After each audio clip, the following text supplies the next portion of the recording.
Welcome back to That's Life with John Carver. This episode I'm calling It Shows Up Later Most of the Time. Again, it shows up later most of the time.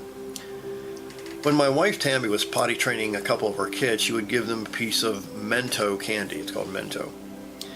After they use the bathroom, of course, or in the potty chair or on the toilet, their reward was immediate to encourage them to continue this habit of going to the bathroom in the toilet or in the potty chair.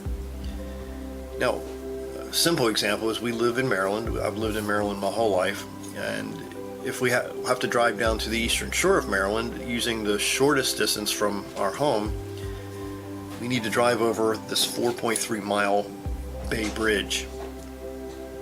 Now, upon approaching the bridge, we have to pay money in order to cross the bridge. Now, if we're trying to get through the toll and not pay the money and we get caught, then there's a fine for breaking the law, obviously. If we pay the fine, we're okay, and we can immediately go over the bridge and get to where we're trying to go. Life, however, is not like the Mento candy. Or paying a sum of money to go over a bridge. Most things in life don't offer the immediate reward. In fact, it shows up, the reward that is, shows up later, sometimes much later.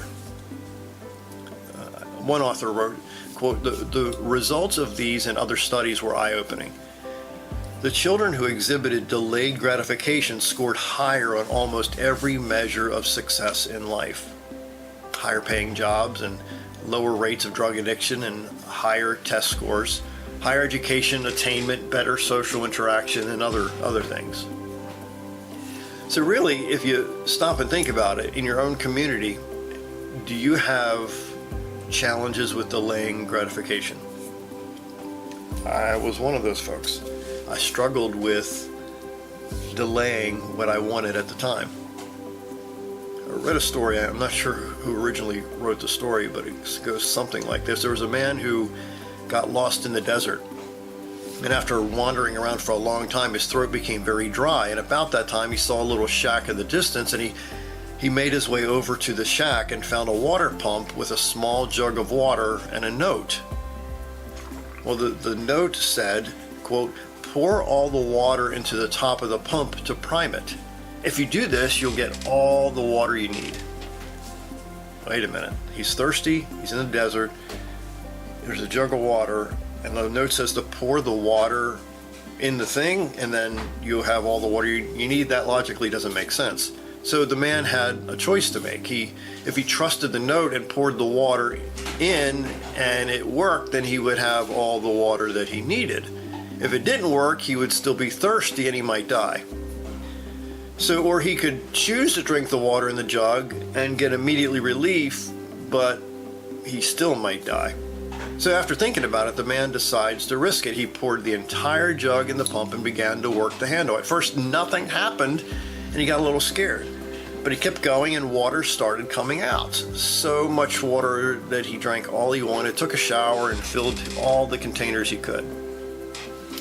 So I kind of like the theme of that story is the successful people in the world understand the power of leveraging delayed gratification. Again, they understand the power of leveraging the power of delayed gratification. They understand the power of self-discipline and tenacity and good habits.